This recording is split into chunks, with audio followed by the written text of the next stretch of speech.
races remain in the Maritime iRacing League. Tonight, the first of those four get clicked off at USA International Speedway as tensions continue to build on the track. Ricky Arbeau comes off his third win for the season, being trailed by Jake Goodwin, Steve Matthews, and a lot of other drivers who want to knock him off the top of the pole. With time running out in the season, will they be able to, or will Ricky Arbeau walk away with a big win that can solidify his 2014 spring campaign in the Maritime iRacing League? We will find out in 150 laps here at USA International Speedway. You are watching the Maritime iRacing League from USA International Speedway in Lakeland, Florida, live on ETV Motorsports Entertainment. Good evening, race fans. Joe Cortez joining you in the booth, and once again back with me is Evan Posocco. Almost called you by a different name there, Evan, but welcome back to the booth. Good to have you back here once again, and you missed a barn burner last week. 150 laps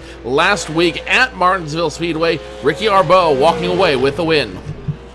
Arbeau was able to get that victory and add another one to his season total. Ronnie McKay coming home in second, Keith Mack third, Carter Wilson fourth, and Stephen Matthews rounding out the top five. But yeah, Joe, going to be back here at USA, one of the more common or most popular racetracks that you see short track wise on the iRacing service. These guys have really adapted well to the introduction of this super late model after those first couple races into this spring 2014 campaign, and we're expecting nothing less than what we see every week here, Joe, and that is some great racing for 150 laps.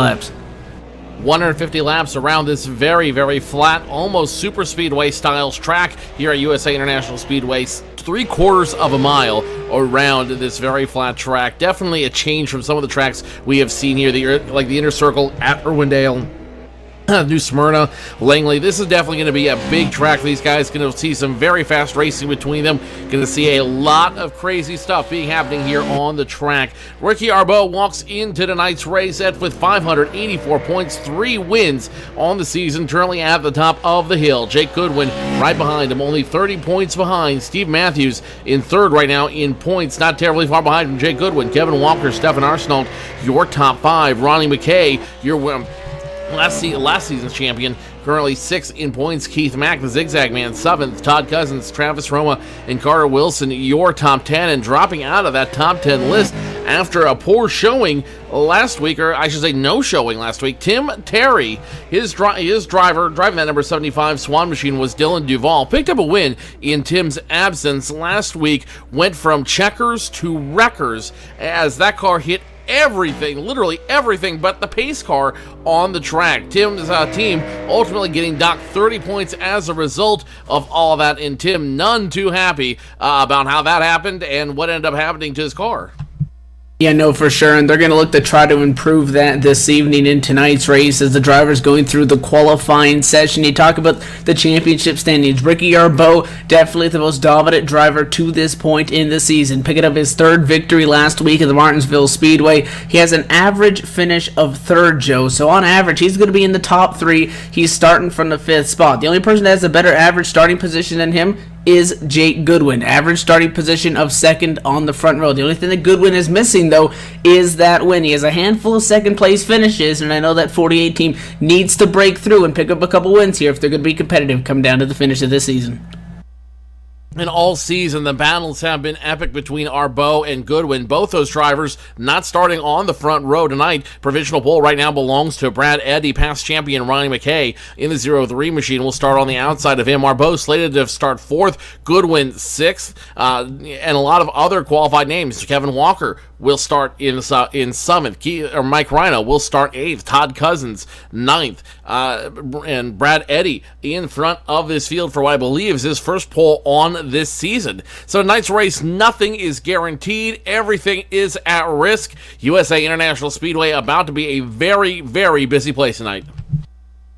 Yeah, right now 19 drivers have put down a time at a qualifying session. The weather, partly cloudy, 85 degrees Fahrenheit, winds to the northwest at 6-7 miles an hour, fluctuating a little bit, and relative humidity of 33%. So, again, you got your usual names in here. You got the Eddies, McKays, Matthews, Arbeaus, Mack, Goodwin, Walker, just those guys right now up at the top of the qualifying board. Ricky Arbeau did what he needed to do in the extended 2-hour practice session. Had the fastest lap out of everybody else, however, not the result that he was looking for. Qualifying possibly is going to be starting on the outside of the second row in the 4th starting position, so not bad, but definitely showing that that 61 machine is going to be fast like he is week in and week out.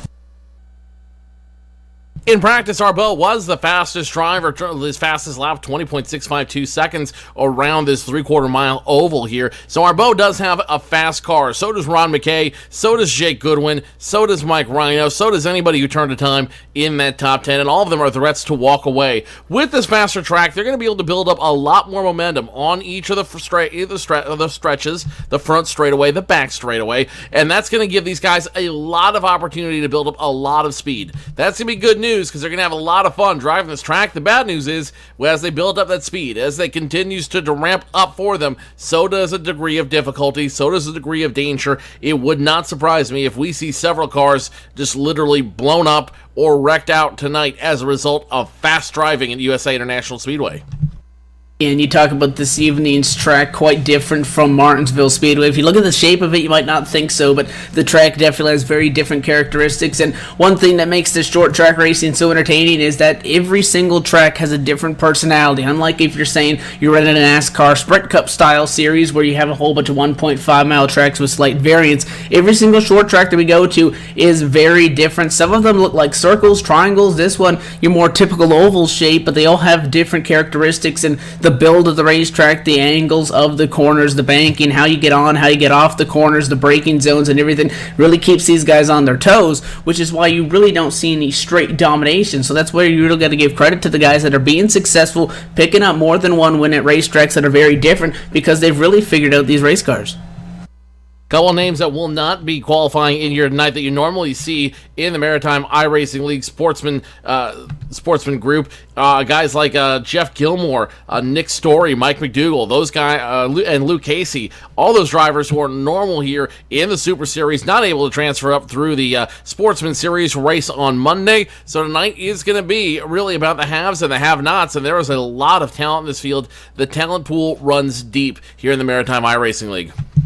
You talk about that Sportsman Series running Monday nights. They were here, so 2 nights ago, did a 100-lap race. It was Kyle Gaiman taking home first, Sean Pierce coming home second, and Andrew Starks rounded out the top 3 in that event. And you also can take a quick look at the Sportsman standings. Kyle Gaiman, Jeff Gilmore, Sean Pierce, the top 3 as those guys run over on those side of things. So definitely a lot of great racing in the Maritime iRacing League. It's going to be a lot of fun watching these guys go do battle for 150 laps around the bull ring here at USA International Speedway. These guys are going to have a lot of fun, and it's going to be a lot of fun calling this race here on ETV Motorsports Entertainment. Let's go ahead and take it down trackside now for tonight's opening ceremonies and the playing of the Canadian National Anthem.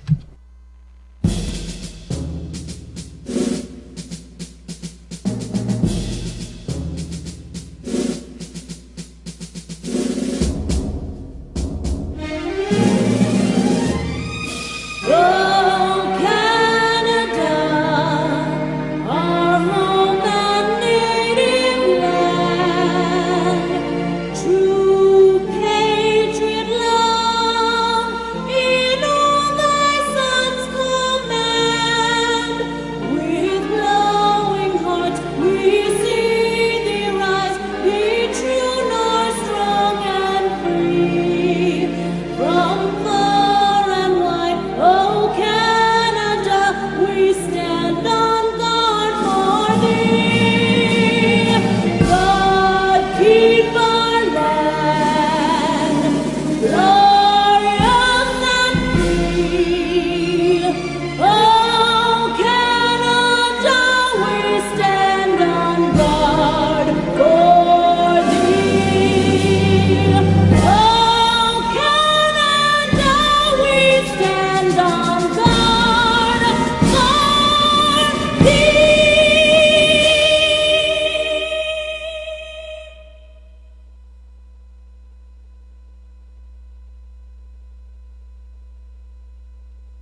And that was the Canadian national anthem as they guys get ready to do battle for 150 laps here at USA International Speedway. Tim's giving the last-minute instructions to these drivers, letting them know what exactly is going to go on tonight as they get ready to line up. Evan, your final thoughts before we go through tonight's qualifying order. I think you're going to have to survive these first 100 laps there, Joe. Get down to the final 50. Try to have a clean car. Make sure, the toe's not knocked out of that thing. You can still handle it pretty good, and then you got to go for the win from there. All the drivers all but lined up here on the field. Brad Eddy shows up. Let's go ahead and take you down tonight's qualifying order. On the pole, turning in time of 20.706 seconds. Brad Eddy in the 72 machine. That Ford machine starts position number 1. On the outside of him, it's a 03 Simple Signs Dodge of Ron McKay starting second. Take a look at the row number 2, third starting position belonging to the 98 of Stephen Matthews. Outside him, 4th spot, the Ricky Arbaugh's number 61 machine. The Zigzag Man, Keith Mack, starts position number 5 in the 22. On the outside of him, it will be the 48 of Jake Goodwin. Kevin Walker starts position number 7 in the 35 machine. Outside of him, Mike Rhino in the 34. Todd Cousins in the 05 machine going to be starting P9, and Travis Roma in the 38 going to be rounding out the top 10. Andrew Starks in the 7 machine starts position number 11. Doug Hubhley, the 33, starts 12th. Scott Negus in the unlucky 13th starting position in his number 29 machine, and Stefan Arsenault in the 52 starting 14th. Kyle Bordeaux starting position number 15 in the 65 machine. Carter Wilson in the 27 will start in the outside row number 8. Mackenzie Brewer qualifying 17th in the 55. Going to start from pit lane and starting at 18th, the 02 of Christopher Garnett. Nick Story, the 95 machine, last one to take time out here on the field. He will start 19th. Chris Stewart, Nathan Doherty, Hollywood Tim Terry, and George White all electing to not take time here on the field. That rounds your field out of 23 drivers as they get ready to go to Green Flag Racing in just a moment's time. Down the back straight on the second of 2 warm-up laps here. The Ford First Racing Mustang pace car lights are off. Going to get ready to dive down into the pit lane here in 3 and 4. Field's going to be in the hands of that 72 machine. And Brad Eddy chomping at the bit. You saw him weave back and forth on that back straightaway. He's ready to get this thing started. Pace car gets out of the way, and Brad Eddy wastes no time. We are racing at USA International Speedway with the Maritime iRacing League. Battle for second on back. Ron McKay on the outside. Steve Matthews on the inside. Now is your champion contenders. Jake Goodwin, Ricky Arbaugh side by side. Goodwin's got the advantage down low. Now Arbaugh's going to duck behind the 48 of Jake Goodwin, and these guys are going to line up, and they're going to leave your past champion in the dust. 1 lap complete, and we are Green Flag Racing through and through. Yeah, Ronnie McKay having no luck at the outside lane is going to catch the wall into turn number 4, settle back into position number 5 as the field goes around what is now a lap car, the 55 machine, who started from pit road. Trouble on the racetrack now. Caution, going to fly one car, spun around in turn 2. It is the 29 of Scott Negus.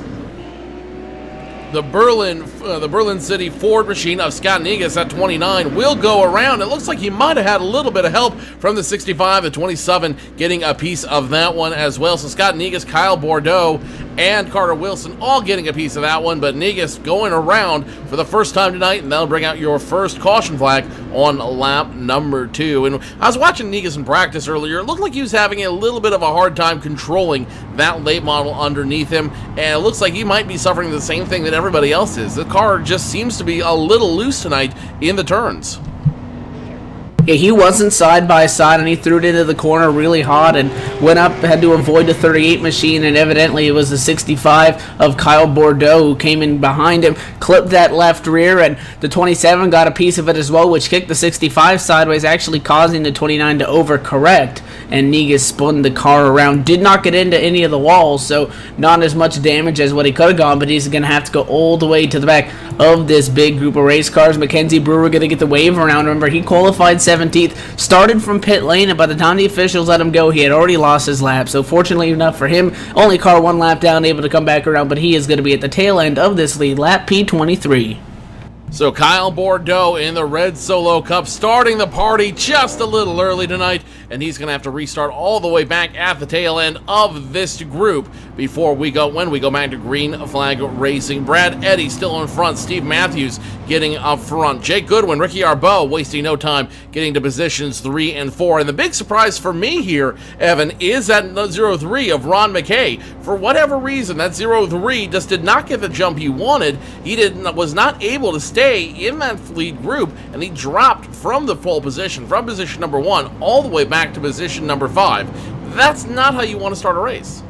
No, and he's sitting 6th right now at the championship standings, 5th on the racetrack right now in the 03 machine, and he did start on that front row, but he was on the outside. Joey had a battle with Steven Matthews after Brett Eddy checked out at the beginning of the thing, and Steven Matthews was able to get around him. We saw Jake Goodwin go to the inside, try to follow suit, and Ron McKay actually just grazed the wall at a turn number 4 and evidently slid back in line behind Ricky Arbeau. Keith Mack behind him in 6th spot, the 22. She could have made an effort to go to the inside, going into turn number 1, cut him a little bit of a break, and allowing the 03 of McKay to get back down in line. That's where he sits right now in P5. But the way that looked definitely is going to be the inside lane is where you want to be if that is any testament to the race that we're going to see here. Lights remain on the pace car. They should go off this time by, which tells us we're going to have some very, very long pace laps tonight. But it is a much longer track than we're normally used to seeing these guys run. Generally speaking, they'll run anywhere a half mile or under. Tonight's race, 3/4 of a mile. Super speedway racing for these super late models tonight. So these guys are going to go crazy out there. They're going to have a lot of fun as the pace car lights should go off this time by, and we should get ready to double them up. They do.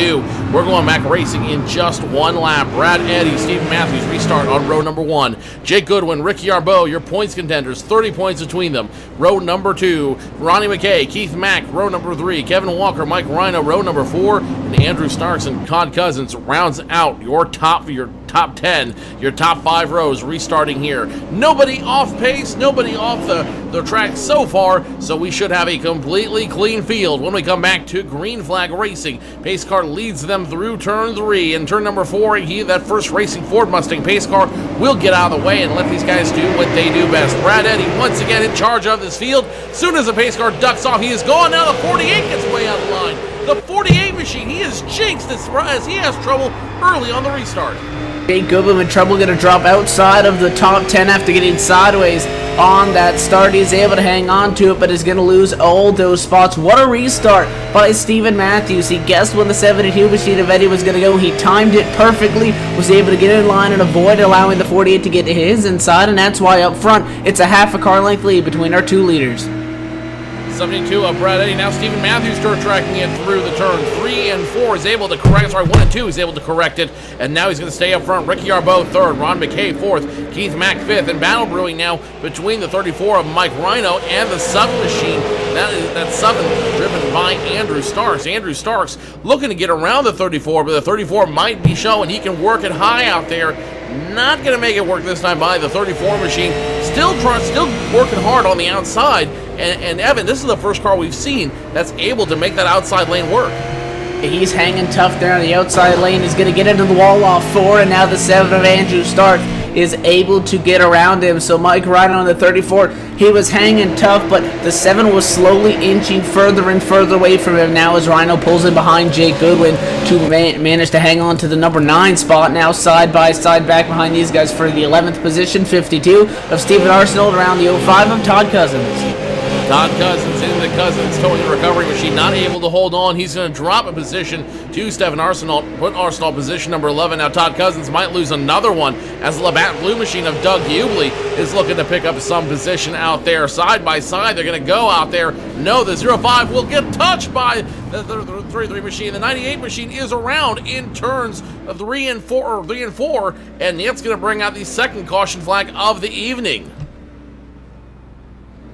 Yeah, under the second yellow flag so far, and gonna slow him back down, group him back up as Steven Matthews having some problems, and he had a little bit of help. The 61 machine threw it down to the inside, and 98 really wasn't giving him a lot of room, but the door was open. 61 just pushed up a little bit, wasn't able to hold the yellow line, which is where he entered that corner and pushed up, got into the door of the 98 locked him up, was able to hang on to it, but unfortunately he stopped in the middle of the racetrack, and 48 machine is going to get a piece of the damage. That is Jake Goodwin, second in the championship standings, into the wall. Also the 02 picks up a piece as well. Looking at the replay, it looks like the 48 did the double whammy there. Not only did he make contact with the 98 of Steve Matthews, but then straight into the wall. As a result of that, we'll see if the 48 can recover from that. Caution flag out for the second time on lap number 14. Let's go ahead and take our first commercial break of the evening. You're watching live coverage of the Maritime iRacing League from USA International Speedway on ETV Motorsports Entertainment. Stay tuned, race fans. More racing action after this.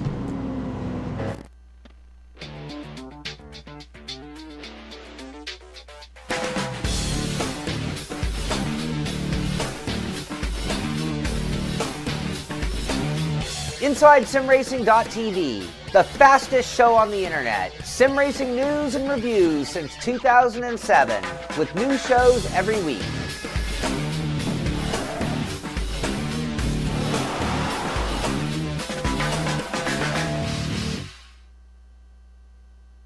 Green Sally up, green Sally down. Last done start, gotta tell the ground.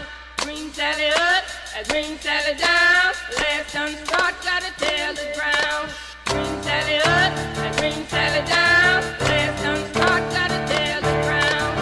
Green Sally up, green Sally down. Last done start, gotta tell the ground. Green Sally up, green Sally down. Last done start, gotta tell the ground. Green Sally up, green Sally down. Last done start, gotta tell the ground. Green Sally up, green Sally down. Last done start, gotta tell the ground. Green Sally up, green Sally down. Last done start, gotta tell the ground. Oh, Miss Lucy dead and gone, left me here to weep and moan.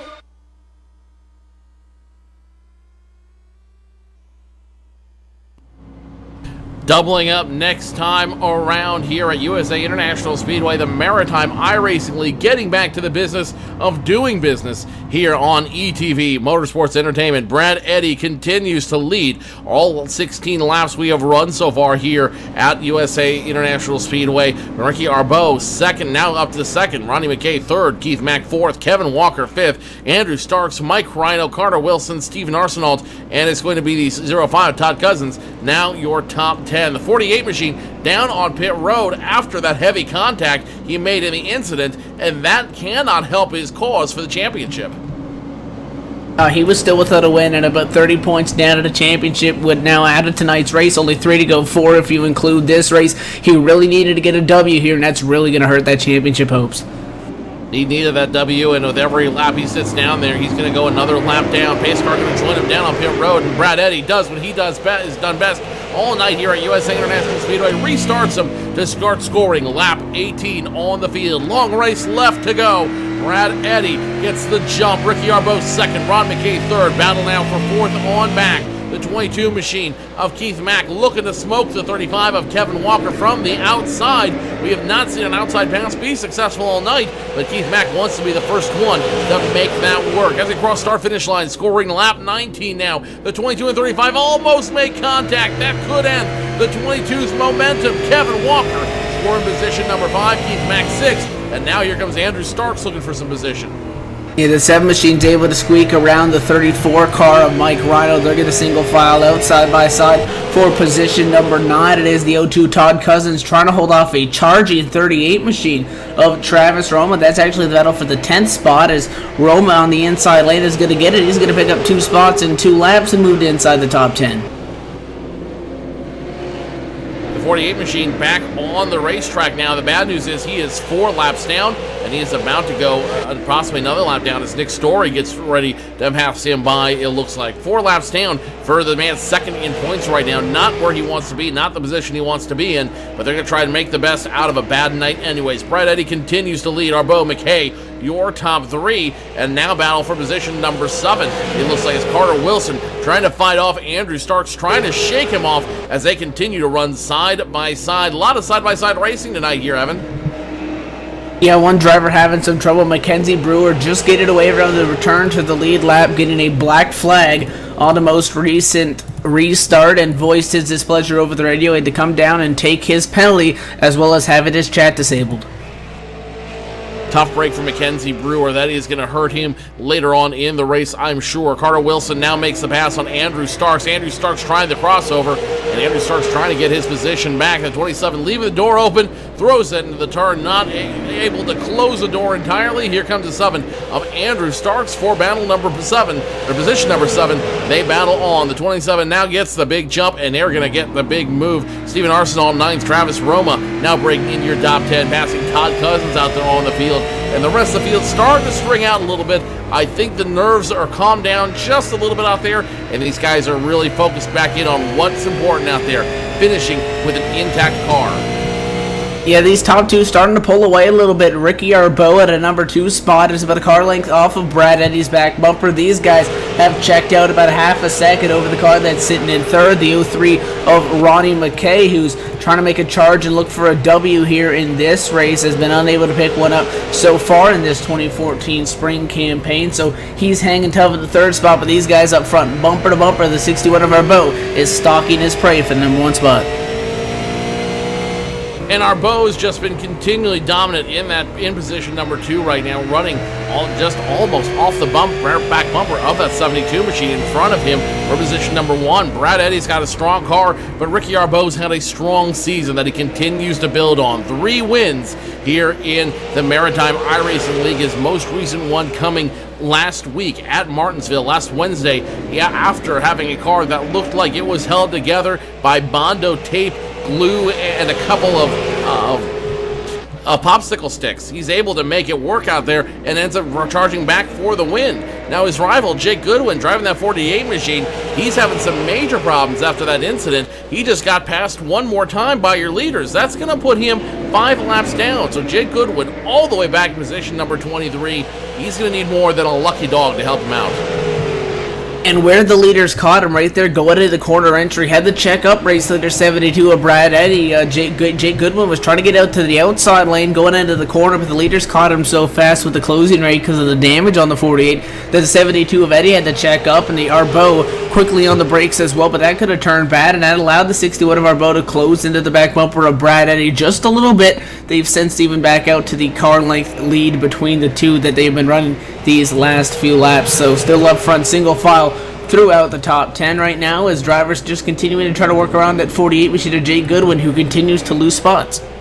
Field thinning out a little bit. Only battle on track was a battle for position number 17. That's Doug Hubley in the 33 machine, passing Tim Terry in the 75. Tim not happy with how the Swan is running tonight.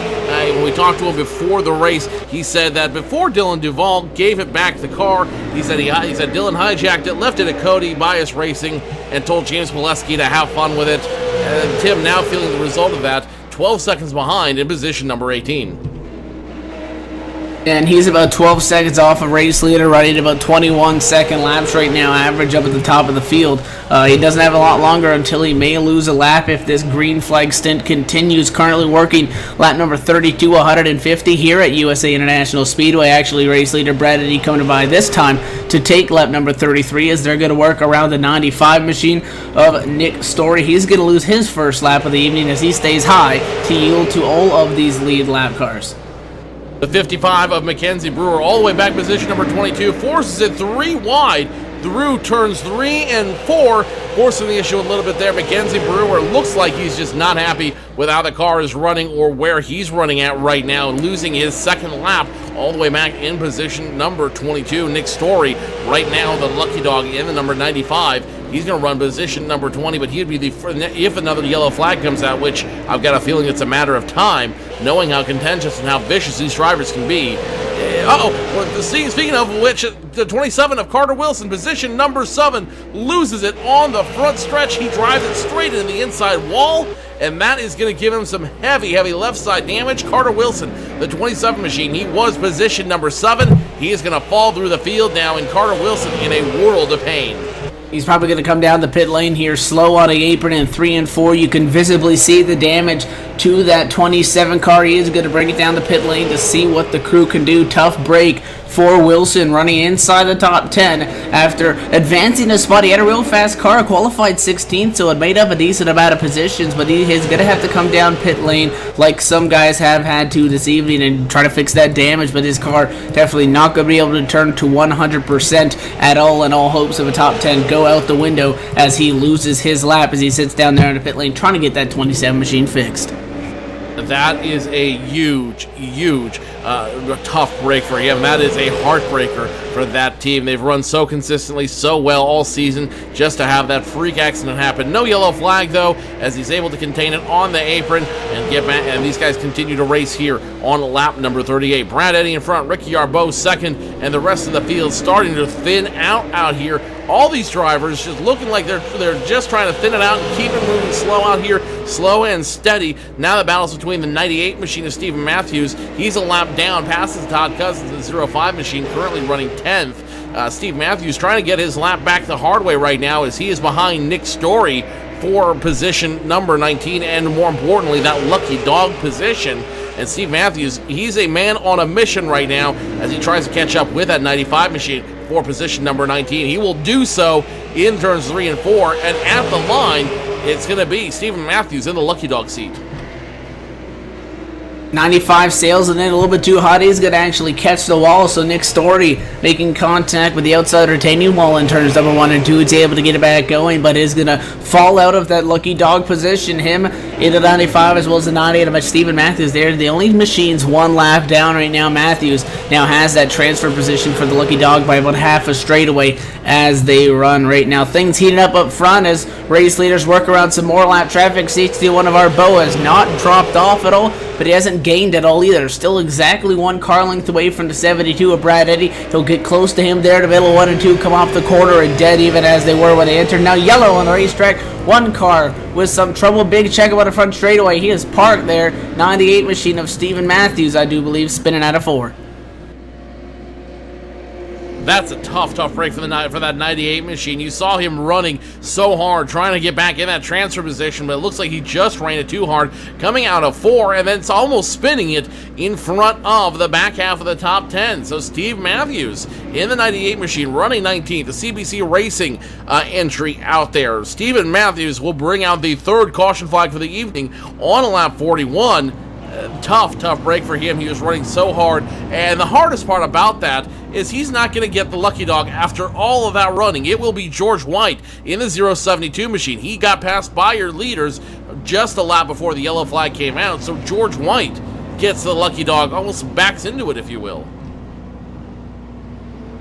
He's able to somehow sneak through this and is going to get his 072 on that position. Some cars coming down the pit lane this time by. You have the 03 machine of Ronald McKay down pit road along with the 22, the 38 of Roma, 52 of Arsenal. All these guys coming down the pit lane to service their race cars. The top 5 not going to pit. Top 5 electing to stay out. That will be Brad Eddy in the 72 machine, still leading on lap 44, has led all 43 scored laps we have seen tonight. Ricky Yarbeau in 2nd, Kevin Walker in 3rd. I'm just so used to saying Jake Goodwin in 3rd. He is now 6 laps down after the incident he was involved in. Kevin Walker in 3rd, Andrew Starks 4th, and it's going to be Ron McKay in the top 5. Ron McKay did come down for service that time by, so he is going to lose it. So it'll be the top 4 that did not elect to come down for service. Eddy, Arbeau, Walker, and Starks. That's going to shake up your top 10 just a little bit. The 00 machine of Chris Stewart will now be position number 5. Kyle Bordeaux, the Red Solo Cup that brought out the first caution flag in the night. He will be position position number 6. Nathan Doherty, the Skull Bandit, will be position number 7. It will be Nathan Doherty in position number 7 in the 6th machine. Doug Ubley 8th. George White, after getting the lucky dog, will restart position number 9, it looks like, and Keith Mack rounding out your top 10. So your field has been shaken up quite a little bit out there, and these guys are getting ready to work with a little bit different hand out there. Top 4 haven't changed, but the rest of the field are now wild cards. Yeah, 18 drivers at this point of the race going to remain on the lead lap. Brad Eddy, Ricky Arbo, Kevin Walker, Andrew Starks, top 4. And then you have the shuffling from there on out. Stewart in the 5th spot, Kyle Boudreau in the 6th position, Nathan Doherty 7th, 8th, Keith Mack, Rodney McKay 9th, and again you mentioned Travis Roba rounding out the top 10 now as scoring updates in his number 38 machine. So got to take a look, and the top 4 not going to pit. These guys behind them are going to pit, take on some fresh rubber. How much will that help them? You take a look, they were running about 21-second lap times up front, maybe 21.2s. That's about half a second off of their qualifying ones with fresh tires. So we'll have to see if that's going to make any difference and maybe benefit those guys that did come down the pit lane. Lights remain on the Ford First Racing Mustang pace car. This time at a turn number 4, going to cross the stripe to take lap 47. And while these guys were under the caution flag, the spotters for Eddie and Arbo chatting a little bit, Arbo spotter asking him, hey, are you going to push the 72 if at the restart? Arbo telling him, I'm running for points tonight. I'm going to just take it easy, let everything happen around me. You go ahead and tell the third 72 to keep leading this race. I'm not going to challenge him just yet. So the 61 of Ricky Arbo will go ahead and give the pass, it looks like, to the 72 of Brad Eddy as they continue to pace right here. Pace car should go down pit road that last time by. No, they're going to extend the yellow flag, it looks like. Yeah, yellow flag is being extended, and this time by the front straightaway. Light's going to once again go off as we take lap number 48. The driver's rating on the damaged 48 machine of Jake Goodwin to pass a couple of them and get it to his designated starting position, which is holding up the whole back end of the field because the 48 machine is torn up. So that's the reason for the delay of the green flag. 48 machine has moved up into what appears to be his position on the inside lane. So lights off on a pace car going now into 3 and 4. We're going to be looking for the green flag to take lap number 49. Brad Eddy, Ricky Arbo, your front row. Kevin Walker, Andrew Starks, top 4 not pitting. We'll see how hard it affects them as the first racing Ford Mustang pace car goes down pit road this time by, and Brad Eddy gets the jump one more time to complete lap 48. Your leader of all 48 laps continues to lead out there. Ricky Arbo, true to his word, stays behind the 72, but he might stay a little bit further behind as the 35 of Kevin Walker in position number 3. He's now going to try to jump position. Nope, not going to happen. He's going to fall back in line. The 7 of Andrew Starks in position number 4, having a little bit of an electrical issue there, back on track. And now Chris Stewart and company looking to change the guard a little bit up front. In the middle of the group, the 22 machine of Keith Mack going to do battle with the 6 of Nathan Doherty, the Skull Bandit. The green Skull Bandit on the outside, the Zigzag Man on the inside. Someone's getting smoked as a result of this one, and it looks like it is going to be Doherty as Keith Mack takes the position away. Score him now, position number 7, Nathan Doherty, 8th. Yeah, the Zigzag machine able to get it on once again on what is the dominant lane so far. 22 able to get around Nathan Doherty. Doherty has to settle right now for position number 8, and battle for third as Andrew Starks is trying to get to the inside of the 35 machine of Kevin Walker. He will do so at a turn number 4. He's going to keep the nose there now, going into the corner, has to drive it in. He's able to hang it onto the yellow line, door to door, side by side for the number 3 spot. You're going to see the 35 get a run off the corner. He's able to clear the 7 machine. Can he hang on? 7 throws it in, almost gets him loose. Scary moment there in that battle for position number 3 as Andrew Starks tries to get the air off the 35 of Kevin Walker. All makes it work, and now they're going to race side by side. Kevin Walker on the outside. It'll be Andrew Starks on the inside. The 7 machine getting the big jump on the 35 of Kevin Walker. Remember, Kevin Walker was one of your big winners last week. He finished in a podium position. This week he might not be as lucky as he just can't keep up with that 7 of Andrew Starks. Side by side, they continue to run 2 lanes around USA International Speedway for that 3rd position, but Andrew Starks just too strong on the low side, gets the advantage coming off each and every turn.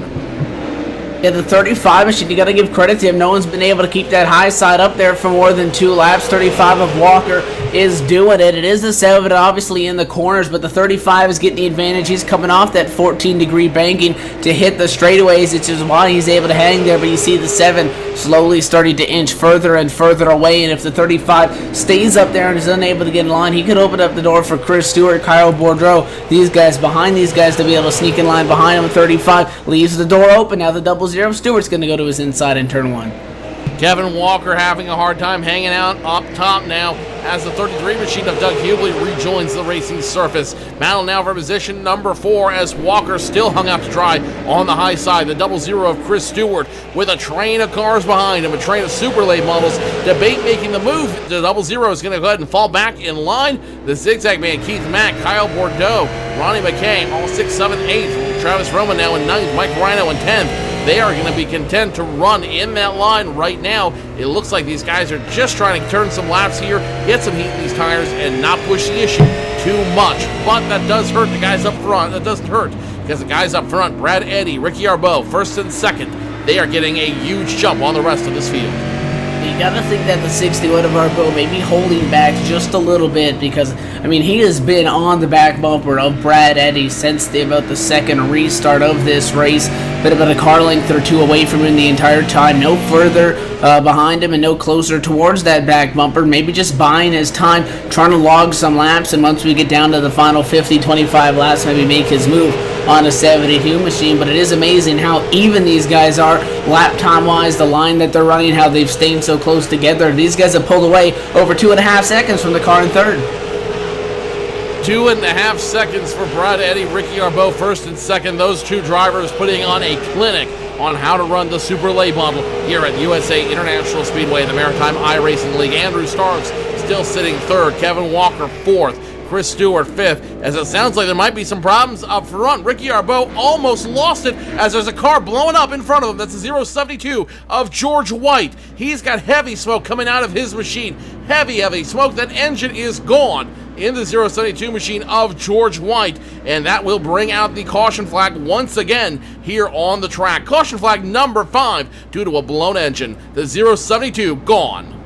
Yeah, he just got loose out of turn 4, which we've seen tonight. He was trying to chase down that car in front of him, the 27 machine. George White was 1 lap down the car in front of him. Wilson 8 laps down, just kind of riding along, gets loose, turns the wheel to the right and overcorrects it and had no chance of saving it, and the head-on contact with the outside wall is what did the damage to that engine, and he had to pull it down immediately, get down to the grass, but that thing blowing up, heavy smoke. You see he pulls it into his pits as now a big cloud of smoke, black smoke, pouring out of the 072 as they raise up the hood on that thing, and the crew calling it quits, that thing is done. So George White going to drop out of this race after trouble again in turn number 4. Seems to be one of those calamity corners, except not contact car-to-car wise, just very loose coming off there, providing a very challenging corner for these drivers.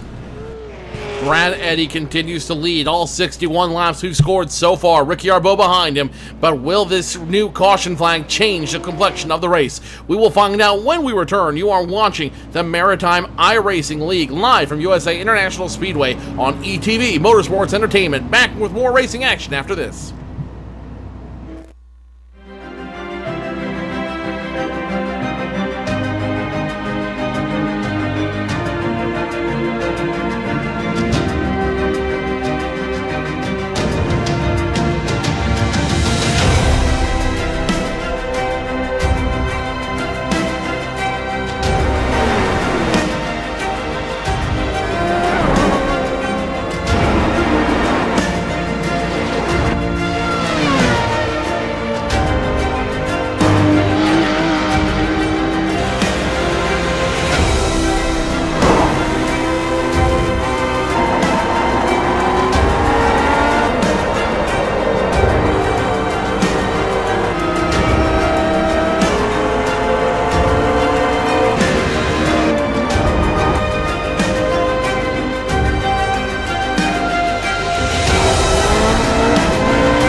Doubling up once again here at USA International Speedway, the Maritime iRacing League on ETV Motorsports Entertainment.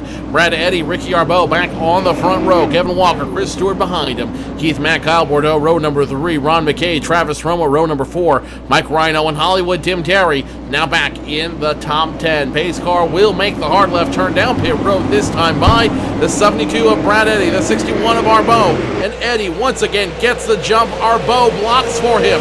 Brad Eddy continues to lead in a dominant performance, scoring lap number 66, and he continues to put on his clinic out here.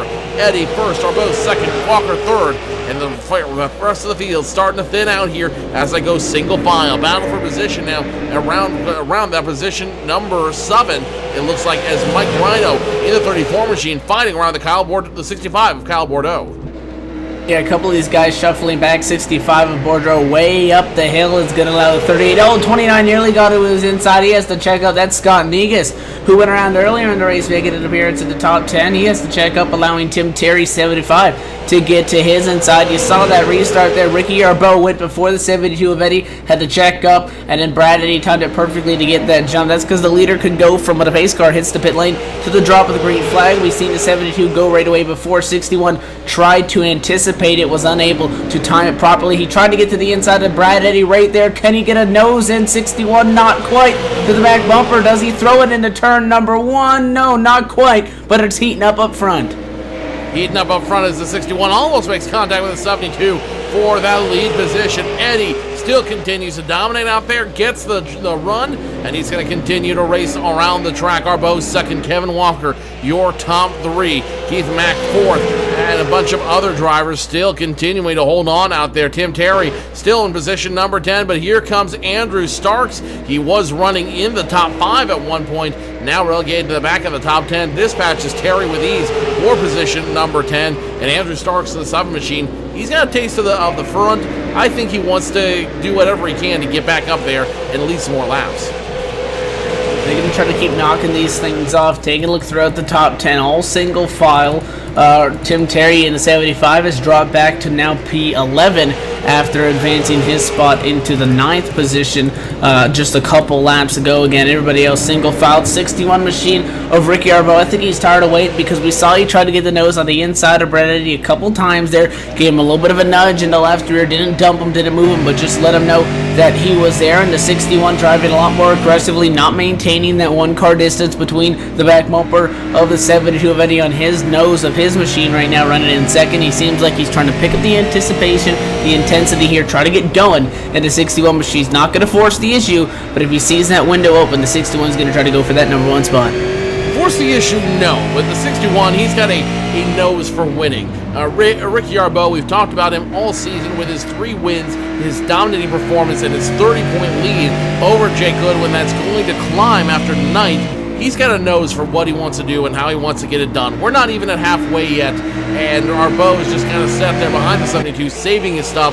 Now about front, there is a battle for that first position. Arbeau now trying to get the move on Brad Eddy to try to pick up win number 4. They will cross the line on lap 74. At the end of lap 74, the king is dead. Long live the king. Ricky Arbeau now in control of this field, scoring lap 75.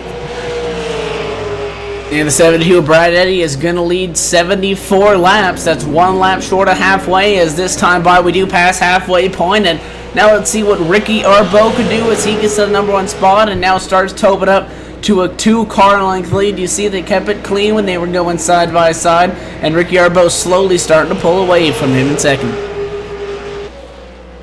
Battle for position number 5 right now as a 00 of Chris Stewart trying to hold off Ron McKay in the 03 machine. No dice. Ron McKay picks up the 5th position with ease, and now battle for position number 6 as Mike Rhino trying to charge into the 6th position as well, trying to fight off Chris Stewart in the 00 machine. Stewart drops 2 positions in 2 laps. He will drop now to position number 7 as Mike Rhino gets around him for that 6th position. And now look at him continue to run. Travis Roma now trying to get in the mix. If he can control the electro position. So now we're being told the 6th car around. Nathan Doherty gets around and looks like he made heavy contact with the pit opening wall. and now he is sitting there off the entrance to pit road. He might be stuck, or that car just might be done. Heavy contact. Nathan Doherty's night might be done. The Skull Bandit gets robbed once again. He's going to get around and he's going to get stuck on those barrels full of sand there on the pit road entrance, and he's going to have to take the tow back to the pit, so he has to sit in his stall, wait till that tow is completed before he can return to the racetrack, not to mention the damage that he received on that incident. That's going to hurt him and add insult to injury as he now goes 2 laps down as he is stuck in the pits, currently running in the 17th position on the racetrack. 61 machine Ricky Arbeau, man, he has checked out now, a second lead over Brad Eddy. He must have just been waiting because he has set sail. Now the question is, what can Kevin Walker do? Kevin Walker in the Childhood Cancer Canada machine trying to close in now for that number 2 spot, now about 2 car lengths off of the back bumper of Brad Eddy as they cycle through 1 and 2. Ricky Arbeau taking off laps now as he just has a stranglehold on the race right now. Brad Eddy, position number 2, trying to hold off Kevin Walker for that 3rd position. Meanwhile, Mike Rhino continues to charge through the field. That time around, they're getting around Jake Goodwin, who's going to go another lap down, score the 48, 7 laps down. Definitely not the night they wanted or could afford in this tight points race. Rest of the field thinned out. Rest of the field running single file throughout the field. And the only battles you're seeing right now are the lap drivers, who are giving the drivers who are on the lead lap plenty of room to get around. This could quiet out the race, and some of those incidents we saw, that could thin everything out, and that could effectively decide the race. 35 machine is on the back bumper of Brad Eddy for the number 2 spot. That is the closest battle as of now within those drivers that are running on the lead lap right now, for the exclusion of the car's 13th and 14th position, Christopher Garnett and Scott Negus. Or rather, the 55 machine is a lap machine, so that's Mackenzie Brewer holding up the O2 of Garnett. So Rattle for Second is the closest battle of the drivers on the lead lap. It is back to a car length for the 35 of Kevin Walker. All he needs to do is see that opening, try to get a good run off the quarter, and if he can get to the inside of the 72 of Brad Eddy like Ricky Arbeau did, I think he's going to be able to pick up that spot with ease, assuming there's no contact when they get down into the corner. Kevin Walker still placing behind Brad Eddy. That's going to be the battle to watch for the rest of the evening, I feel, as the rest of these guys just start to thin out. Travis Roma now in the 38 machine, the JBL construction machine, is now position number 8. Andrew Starks lost a position to him. He will be about position number 9, as it looks like they might be slowing down on the track. Something must have happened out there, because it looks like a lot of drivers slowing up. Yeah, there was a caution, Joe, and it is going to be for the 55 machine of Mackenzie Brewer. I was just saying that the O2 machine was a lead lap car. Christopher Garnett was trying to get around Brewer, and Mackenzie Brewer, the lap car, actually went out to the outside lane. O2 barely moving up the racetrack, just the slightest of contact. And if you watch real close, you can argue that there wasn't even contact, or really a little bit of prediction error or net code. And 55 machine was sent around, nearly caught some of these lead lappers there when he split around. Scott Negus is able to scoot on by along with the 05 machine, who nearly avoiding that. That's Todd Cousins in the lucky dog position. He went around him as well. Tim Terry able to avoid it, but the 55 machine of Mackenzie Brewer going to catch the inside wall, and is going to come back down to pit lane once again to get repairs done to that machine.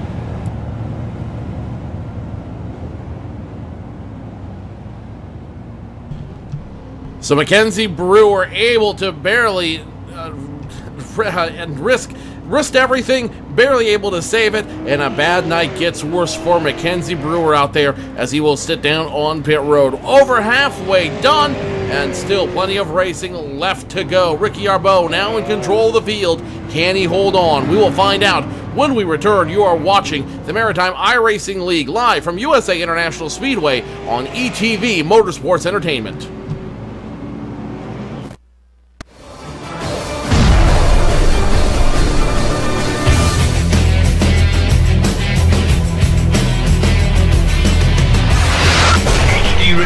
Join 5,000 plus other listeners where you can hear everything from big 80s metal to classic rock and roll, country radio, ETV live sports radio, even adult and unplugged rock and roll. HDRadioNetwork.com, one of the fastest growing internet radio networks. HDRadioNetwork.com. Take it with you, cowboy. Get the mobile app for Android, iPhone, iPad, and all the rest from TuneIn.com.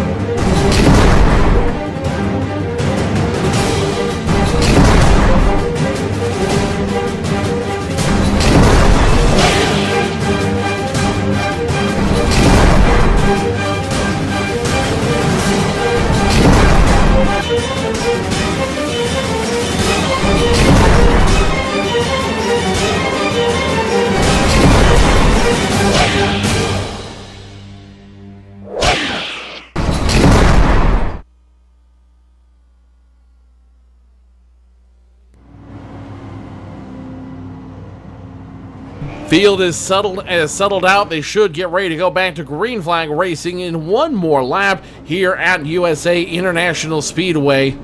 It's going to be Ricky Arbeau, Brad Eddy on the front row here in the Maritime iRacing League. Keith Mack, Kevin Walker, position row number 2. Ronnie McKay, Mike Rino, row number 3. Chris Stewart, Travis Romo, row number 4. Stephen Matthews and Andrew Starks, row number 5. And is getting on the headset, taking off the big 10-gallon hat. The big man himself, executive producer J.D. Webb, coming into the booth, taking over Evan's headset. And J.D., always a lot of fun when you come in the booth, buddy. You know what? They keep my horse saddled down there all the freaking time. I guess this is one of those occasions.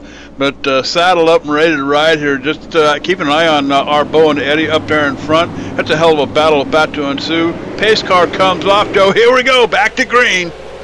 A battle that was very, very short-lived. The battle now between the 72 and 35. That's Brad Eddy and Kevin Walker for position number 2. And that advantage will go to the 35 of Kevin Walker. He picks up the position. He's now in position number 2. And now the 72 threatening to go another one down as a 22 of Keith Mack trying to pick up position number 3 from the 72 of Brad Eddy. Been keeping an eye on that 03 machine back here in 5th position as well. McKay in that 05 car, or that 03 machine, he's been coming along quite strong here. Sitting here in the 5th position here, he might have something to give these guys before the night's over. 93 laps in the books here, 150 on the board, so we still got some racing left to do here at USA International Speedway. Nothing is decided till lap 150 is completed and scored. Ricky Arbeau, though, looking the strongest out there. Kevin Walker trying to threaten once again. Now remember, Kevin Walker last week finished finished just outside that top group. He was heir apparent to finish second at last week's race in Martinsville until a late race incident took him out of contention. So Kevin Walker looking for a little bit of retribution here tonight, looking to show what that 35 machine can do. Keith Mack in 3rd. Keith Mack finished 3rd last week, so he's looking for back-to-back solid finishes. And then there's Brad Eddy. You saw him lead literally the first half of this race, and now he's sitting behind the 22. He's got to be frustrated. He knows that he's got a good car in position number 4 right now, but he wants it even better as he continues to try to get back to the rear bumper of the 22 for position number 3. Yeah, Keith Mack and Walker both have been showing a little bit of strength here, especially in the late race here. You know, so I think Eddy, he might have something to contend with up here. He's not getting and looks like we got another caution on the track here. 98 machine of Stephen Matthews. He was running position number 14. He gets around literally into victory circle. A little premature to start the celebration, but I think the CBC racing team will be doing everything but celebrate as they bring out another caution flag here on the track. Coming off of turn number 4, the 98 machine had the run. He just ended up over driving it, coming off the turn and literally spinning it out into the grass in the front stretch into victory circle. And Stephen Matthews once again bringing out the caution flag. JD, he's just had a tough night all the way around. He's been beat up, banged up, gotten a couple incidents, and now with that spin, he's gonna have to come back down pit road, put 4 new shoes, I should say, on that horse, and he's just not gonna be in the where he wants to be with it. Yeah, he's been involved in I think 2 or 3 cautions here already at USA Speedway. And, you know, by the looks of his car, I mean, it's just beat to hell. So it's going to be a lot of sheet metal coming back on that frame when they get back to the shop. I don't know what caution this is, but for a lot of these guys, it's going to be 4 new shoes and a bucket of oats down there on pit road for sure. And I tell you what, we still got a heck of a finish coming up. Looking for Brad Eddy to put something together here and show these guys how to do it up here. But he's got Keith Mack and Walker up in front. As I said before the caution here, Mack and Walker, they both been working hard all race long. They're in a good position right now. Eddy, he's really got his work cut out for him. Eddy's got 2 disadvantages working for him on this restart. The first off, he's going to be starting on the outside lane. While we've seen a lot of drivers being able to hang out on that outside lane, we've not seen anybody even able to make a successful pass on that outside lane. That makes it very difficult for a lot of these drivers trying to dig it down, trying to throw it down, and get moving out there. Number 2, he's got 2 very fast cars in front of him, in the 35 of Kevin Walker and the 22 of Keith Mack. Remember, Keith Mack qualified 5th on on this field tonight, and Keith Mack was in the top 10 in practice. So he's got a very fast car. He's got a car that he knows how to work, and if it's up to him, he's going to roll up the 72 of Eddie and smoke him on this restart. But with 50 laps, less than 50 laps to go, when we go back to green flag racing, JD, that 72 has got a stout challenge in front of him. He started on the pole. He wants to finish it at least on the podium. Absolutely. And I tell you what, like I said, he's got his work cut out for him. I want to throw a shout out to the usual criminals watching here tonight on ETV Motorsports Entertainment. Carson Obb over there in the chat room, along with Pat Healy. And I think STR Live, that's a new one. I haven't seen him before.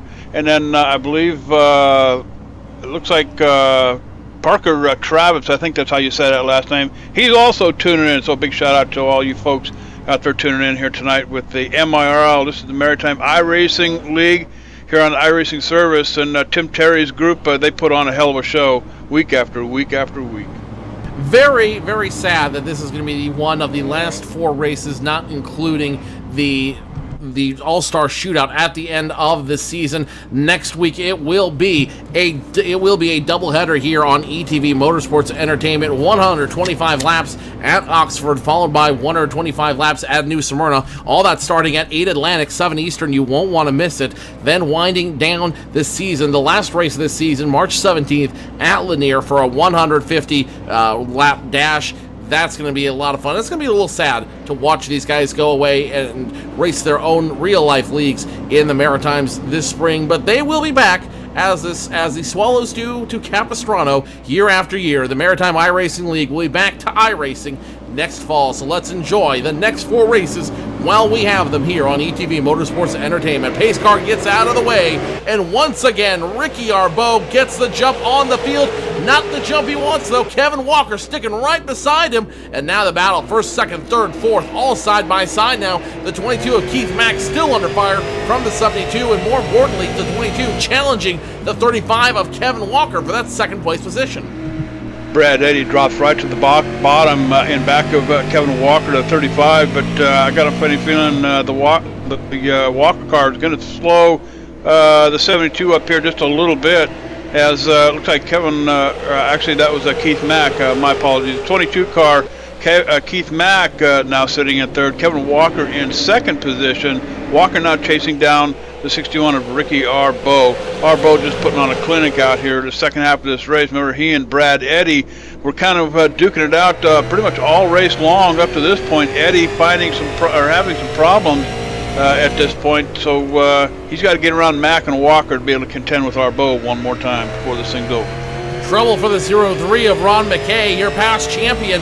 Almost lost it going off of turns 1 and 2 into the backstretch. Now you see him like a pinball machine in position number 6 right now, trying to save that machine, rescue it a little bit, able to stop the bleeding a little bit, but he's still got a litany of cars that's just leaving him in the dust. Ron McKay nearly losing it, cost him several positions, and now when they cross the start-finish line, he will go from position number 5 all the way back to position number 9, maybe number 10, if Tim Terry and the Swan can get past him. The 75 machine in position number 10, trying to exploit the vulnerability of Ron McKay in that 03 machine. Not going to happen this time by McKay, back in the form we're used to seeing him in, and he will duck in line and go back and hold on to that position that he had. It's going to be Ricky Arbeau up front, Kevin Walker second, Keith Mack, Brad Eddy third and fourth. Got trouble on the track. Cautions are going to come out on this one. The 03 comes around, the 75 and the 03 tangle up here. Looks like coming off of, I want to say this is going to be turn 3. The 03 goes around, 75 takes some damage. And I don't see the caution lights, guys. No caution will come out for that one, even though the field gets bunched up. That is going to hurt the 03 of Ron McKay. Tim Terry involved. The 05 of Todd Cousins gets a piece of that one. No caution flag, though, which absolutely thoroughly surprises me. You'd think with a checkup like that in front of the field, JD, the officials would throw the flag and at least let these guys slow it down and catch their breath one more time, but no such luck, no say dice, as they say, and Ricky Arbeau will continue to lead. Lap 111, 40 to go at this juncture. I think like John would say, John's downstairs pushing the buttons on the cameras here. I think he would probably say something like union break. that caution flag, the flaggers are on a union break, so that's why the yellow didn't fly. But I tell you what, tough night for the 75. Tim Terry running, you know, he's been doing really good, running in the top 10. You know, there for a while, but now is now 2 laps down. Of course, a lot of damage to his car this time around. This is pretty much going to end his night for any hopes of finishing anywhere close to the top 10 for now. Lots of heartbreak here at USA International Speedway, like we predicted in the beginning of the show. Definitely not one to disappoint. This will be one that a lot of drivers will remember for a lot of different reasons. Some good and some not so good. Your Tom 2 breaking away from the rest of the field. Between them, almost a second on Keith Mack and Brad Eddy, running 3rd and 4th right now. Mike Rhino breaks into the top 5. Andrew Stark 6th. Chris Stewart, the 00 machine, 7th. Travis Roma having the run of his life in 8th. Kyle Bordeaux 9th. And Steve Matthews, who brought out the caution flag just a little bit ago, he's now going to come back to position number 10, getting his lap back out there. Steve Matthews, a 98 CBC machine, they've got to be very happy from everything they've been through tonight to be in a top 10, in a position to finish top 10. They've just got to be ecstatic right now and hope and doing whatever they can to make sure nothing else goes wrong. Absolutely. Not a lot of battles happening on the track right now. The 61 going by the 48. Of course, 48 had his difficulty here tonight, too. That's Jake Goodwin, 7 laps down. But I'll tell you what, not a lot of battles happening here on the track. They got to 29. Scott Negus, 14th position, with Mackenzie Brewer in 16th back here, kind of duking it out here a little bit. But 113 laps in the books. We're on the short side of the stick here at USA International Speedway, Joe, and it's been a hell of a night. I mean, these are the kind of races I love to come to see. I love the short track racing. Tim Terry and the MIRL group from Canada, they put on a hell of a show every year. This is about, I think, the 3rd or 4th season we broadcasted with them, and always a fantastic season with these guys. Ricky Arbeau continues to tick off laps here, now scoring 117 to be 118. They're scoring when they cross the line. Time is running out, and for Arbeau, at this point, it's just a matter of walking it through. The 75 machine down on the apron, letting some of the other drivers go by out there, and the Swan is flying with a broken wing out there, it seems. Tim Terry, after that incident with Ron McKay, just can't get it back to speed, and that is going to end this night. He's just going to be sitting there, is turning donuts a little bit, as now the 61 gets on the rear bumper of that 03 of Ron McKay. It's only a matter of time before Ron McKay goes a lap down. But if we know, if this is the Ron McKay we know, if this is last season's champion, the winter season champion that we know, he's not going to give up that lap without a big fight. He fought as hard as he could, but going into turns 1 and 2, it'll be Ron McKay, your first car off the lead lap. He will be the first car on 1 lap down in position number 15. Good news for him, though. Mackenzie Brewer, 3 laps down on the field. Mackenzie and Ronnie McKay will be the first driver to get the lucky dog if another yellow flag comes out. Been watching Kevin Walker's lap times here. He was running about a 10th off of the leader after Ricky Arbeau. So the 35 machine definitely has to find some speed in that car before this thing is over with. And like I said, we're definitely on the short side of things here at USA Speedway. So as we watch Kevin Walker running up here in 2nd position, Keith Mack still in 3rd. Brad Eddy, you know, just can't seem to put it together. He's running down that 22 machine up there in front. Keith Mack, Eddy having an outstanding run here at the beginning of the race, duking it out with the 61 machine of Ricky Arbeau. Just can't seem to put something together. Something happened to that car here about halfway through this race here tonight, Joe, and it doesn't seem like Brad Eddy can just find any speed to be able to get up there and tangle with the 61 machine.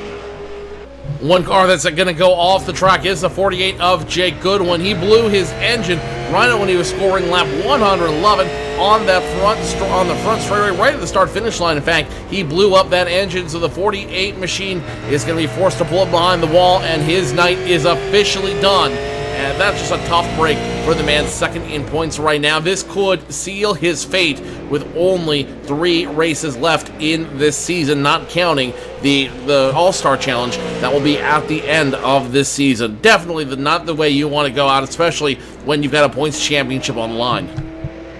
Battle happening up here with the 22 and the 72 up here for 3rd and 4th position.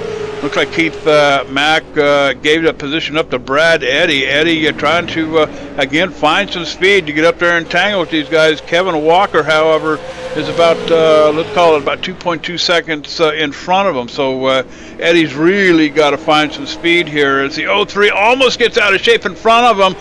And a little bit of tangle, bumper slamming here going on. The 03 drops to the bottom. The 72 is going to make his way around on the top side here, but Brad Eddy maybe too late here with 126 laps in the books for actually 127 now. So this thing's going to be over here pretty soon.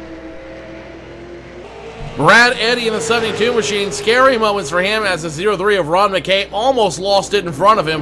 That could have been tragic for both Brad Eddy and Keith Mack. Both those drivers able to keep it going the right direction, and they will continue to race for positions 3rd and 4th on scoring lap 128.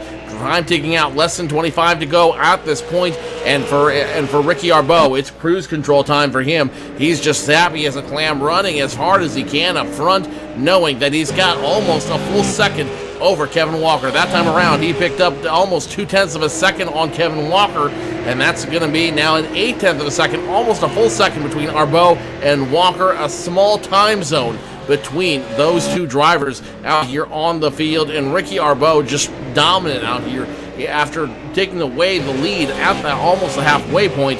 He has not looked back, and now he's going to be cruising for his 2nd consecutive win, his 4th win here in the Maritime iRacing League 2014 Spring Super Series.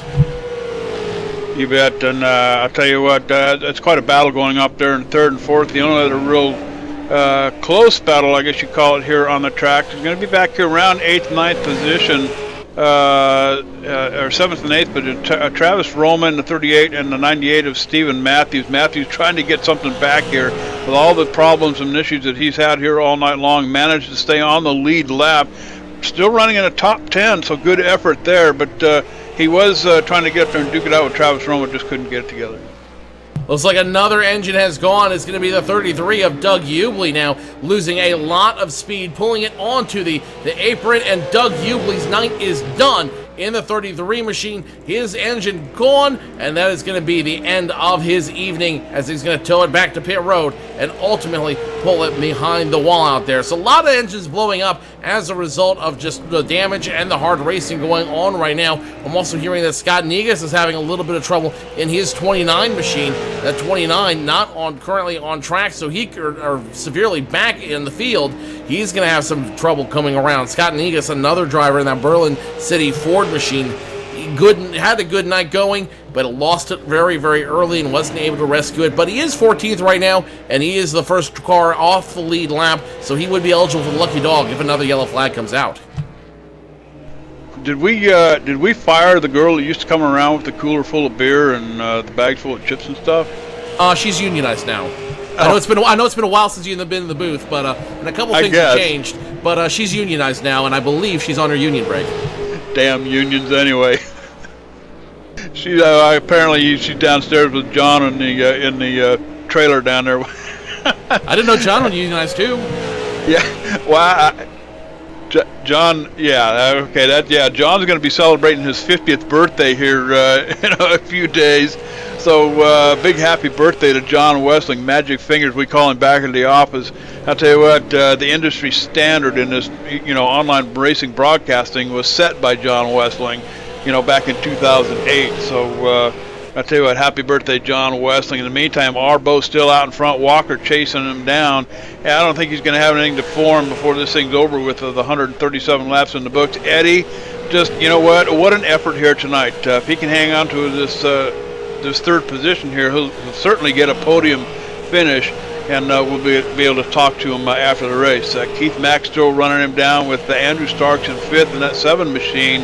That's your top 5 here with 137 laps in the books. Scoring lap 138 right now, about 12 and a half, I should say, left to go. Brad Eddy and the 22 machine of Keith Mack still doing battle back there for that third position, and that really will be the battle to watch for the rest of the evening. First two positions have been all but decided. Ricky Arbeau now putting a small landmass between him and Kevin Walker. 1.84 seconds, the gap between those two, and Arbeau easily cruising for his second consecutive win here on ETV Motorsports Entertainment. That's going to be Kevin Walker, second, easily cruising, and now battle for position number 3 as Eddie and Keith Mack. They still have about 3 car lengths between them and 11 laps to do business in, so those two cars still could pick up some position out there. Fifth place driver, Andrew Starks, also doing a little bit of business with Chris Stewart out there. Both those drivers know a 5th place finish is on the line, and the 00 Chris Stewart, I don't believe he's had a 5th place finish so far yet in the Super Series, so tonight would be a great way to do it, surviving the Enduro here at USA. The Enduro at USA. I'll tell you what, Steven Arsenault, he's a couple laps down, or a lap down here. He's in 12th position. He just gave up the position to the 02 machine of Christopher Garnett. So Garnett gains one. He's up in 12th position now. So all these guys are lap down, but there's 4 cars here that are actually 1 lap down, but they're still in the game with each other, albeit 1 lap down. But still out here in front, Ricky Arbeau leads this pack with a sizable lead over Kevin Walker, and we are getting down to the nitty-gritty here, Joe, at USA International Speedway. Christopher Garnett right now in the 12 machine, 02 machine, currently running in 12th. He is a lap down, but you got to give him a little credit here, because look at all the stickers he's got on that car. The IWK 250 zoom-in.tv on the back. He's got another one in that Halvalin-inspired ride out there. Chris Garnett, I don't know what he's doing, but he's doing something right, because he's got a lot of stickers on that car, and he is representing them well, holding on to what should be a 12th place finish out there. Meanwhile, up front, Ricky Arbeau continues to hunt down and knock off cars. Mike Rhino now going a lap down. Only 9 cars remain on the lead lap, as we have about 6 laps to go at this juncture. Chris Stewart back here in 6th position. That double lot machine of his, he's chasing down Andrew Starks up here in the 7 machine. He's getting right up to the bumper, but doesn't seem to have the horsepower to get around him. The 7 machine, Andrew Starks, keeping that 00 at bay for 5th and 6th positions back here. Pretty much the only other mentionable battle that's happening here on the track. Other than that, this show is all about Ricky Arbeau here tonight, Cowboy. And I'll tell you what, we are getting down the nitty-gritty with about 3 laps to go here, so it's going to be a heck of a finish. Excellent finish for Ricky Arbeau. 3 laps to go once he crosses the start-finish line. And some drivers are going to be relieved. Ricky Arbeau's team, they're going to be ecstatic, because this all but seals their championship, especially with Jake Goodwin finishing in 20th position as a result of a blown engine. This will only widen the gap between Ricky Arbeau and Jake Goodwin. Coming around, 2 laps to go. Popsicle sticks fly, this time for Ricky Arbeau, and with nobody around him on his own private island out there, they are going to continue to run. Ricky Arbeau will continue to run. Lap and a half left. He's got this race in the bag. In the bag is right, as Arbeau comes around the turn here to collect the white flag. And I'll tell you what, this thing is all but over for that team. He started in the 2nd row, wasted no time, stayed up there in the front. Him and Eddie battling out all race long. Going to have quite the finish here. So Ricky Arbeau, all he's got to do is complete turns 3 and 4, and he's got his 2nd consecutive win on ETV Motorsports Entertainment. Ricky Arbeau wins the Maritime iRacing League race at US 150 at USA International Speedway. Kevin Walker finishes 2nd, and it will be officially Brad Eddy 3rd and Keith Mack 4th. Andrew Starks rounding out your top 5. And Ricky Arbeau, what an incredible finish at the halfway point. Takes the lead away from Brad Eddy and doesn't look back. He is going to be sitting pretty in that 61 machine in Victory Circle tonight. Absolutely. I'll tell you what, from the get-go, of course, I was downstairs working with John down there in the trailer, watching Brad Eddy and Ricky Arbeau duke it out up there. Of course, Kevin Walker, Keith Mack, these guys put up a terrific fight too. As we watched the 61 car burn what's left of the rubber on the front stretch here in celebration of his win. Let's go ahead and step away, Joe. Let's take a commercial break. We'll see if we can't round these Cowboys up, get them in a post-race interview. You're watching live ETV Motorsports Entertainment here with the Maritime iRacing League at USA International Speedway. So don't wander off, Cowboy. We'll be right back.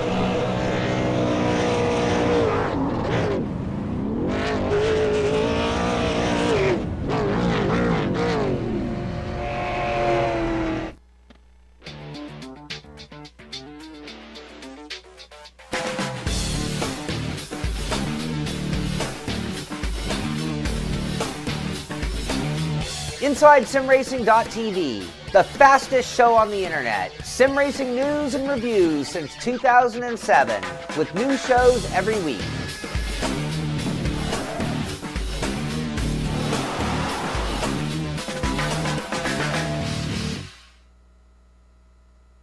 Green Sally up, a green Sally down. Last done start, gotta tell the ground. Green Sally up, a green Sally down. Last done start, gotta tell the ground. Green Sally up, a green Sally down. Last done start, gotta tell the ground. Green Sally up, a green Sally down. Last done start, gotta tell the ground. Green Sally up, a green Sally down.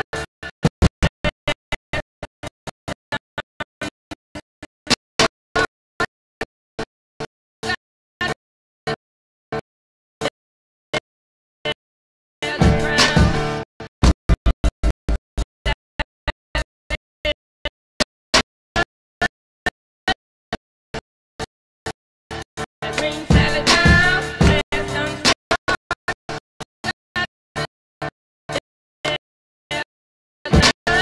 green Sally down, last done start, gotta tell the ground.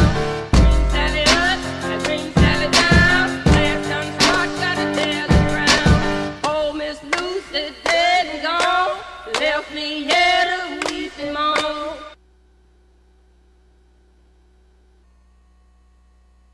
150 laps complete here at USA International Speedway, and Ricky Arbeau, for the second straight week in a row, stands at the top of the mountain. Kevin Walker finishing second, Brad Eddy third, Keith Mack fourth, Andrew Starks fifth, Chris Stewart sixth, Travis Roma seventh, Steve Matthews 8, Mike Rhino 9th, Kyle Bordeaux rounds out your top 10, Todd Cousins 11th, Chris Gardnett 12th, Steven Arsenal 13th, Ron McKay 14th, Scott Negus 15th, Nathan Doherty 16th, Doug Ubley 17th, Tim Terry 18th, Mackenzie Brewer 19th, Jake Goodwin second in points, finishes at just inside the top 20 in position number 20, Nick Story, Carter Wilson, George White, the 23 drivers that start tonight here at USA International Speedway. But only one can be king, and that man is Ricky Arbeau, sitting down in victory circle in a very ecstatic Ricky Arbeau climbing out of this late model. Ricky, it is 2 for 2 now officially on TV, and this is going to make a huge splash in the points. Oh, I'm excited, man. That's awesome. We hit on something a few weeks ago as a team. You know, another strong finish for York County, first and second again. You know, Kevin did a great job. He was right up there with me. Actually, before I go any further, I feel horrible at the beginning of the race. I pulled a move a little early, and I know better than that, and I ended up taking out Steve Matthews, and I can't believe I did that. I have to apologize to him again, but back onto this, man, we can't be more excited. You know, the cars are working great, the team's working good together, everybody's happy with what we're doing. We brought a new sponsor on this week, O'Leary O'Leary's going to be sponsoring Energy Hour Productions, Atlantic Stock Car Radio, and they go back up live. So we figured we'd throw O'Leary on for a race, and can't get much better than this for the first run. I'm sure they'll be happy. I'm sure you guys are ecstatic. You worked very closely there with Brad Eddy in that 72 machine, letting Eddy run the first half of the race, effectively the first half, 74 laps, leading this race, and then right almost exactly at halfway point, a lap before halfway point, your car just took off out there, and there was no looking back. How deliberate was working with Brad Eddy, and how critical was he to your first place win tonight? Well, I knew Brad was. I was talking to Brad on the radio during the race, and I knew that he had some issues with his car, and it was going away on him. And my car was working stout. I like we were talking. I told him that he knew it, and I told him I wasn't in a hurry. Because the first time I was in a hurry, seen what happened, I put a guy in the wall, and that's not me. I'm smarter than that. So I worked with Brad. It was great. It was great fun. There was a couple times I stuck the nose in there. It's just all in great racing fun. I had some great racing up there, and then once I got my honest opportunity to take it there, I stuck it down there, and she stuck. And like I say, this car is working good. The team us all working together is really paying off for everybody, I think, and we can't be much happier over at York County. 4 wins now on the season for you and the 61 team. 4 wins. Just let that sink in for a moment. 4 wins. You guys are now at the top of the poll. How much of a boost does this give you? Does this give your team? Does this give your confidence going into the doubleheader next week? Well, I hope we feel good. Like I say, the car's great every week, so I'm usually pretty I don't know, ready for it, and just try to go out and run a smart race and put my car where it can go and keep it from where it shouldn't be. And I know the points are probably going to be splashed up, and I feel horrible again too, because when I get into Steven, I believe Jake Goodwin got collected in that, and I feel horrible for them guys because they were running me strong for the points. And but racing is what it is, I guess. I've had my ups and downs. I've been put in the fence, and we'll move on to the doubleheader and hopefully be ready for it. I'm probably going to go put the car in the hauler and head right for I think Oxford's first, so we'll head right for Oxford and we'll start testing directly. Sounds like a plan. Ricky, this is your 4th trip here to Victory Circle at USA International Speedway, a 4th trip in the Maritime iRacing League. I feel like I should have your sponsors memorized, but who makes it work for you in the 61 team?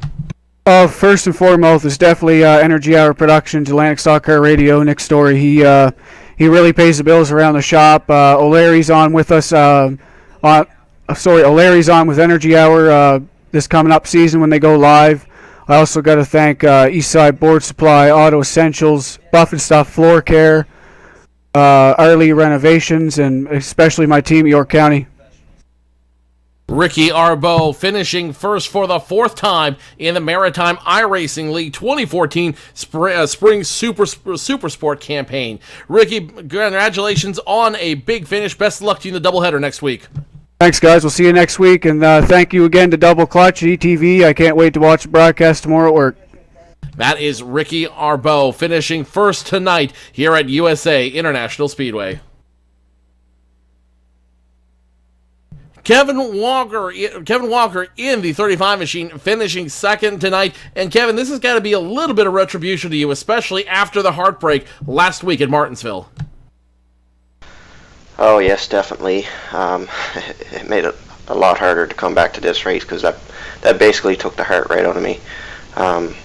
But anyway, I came back, finished 2nd place.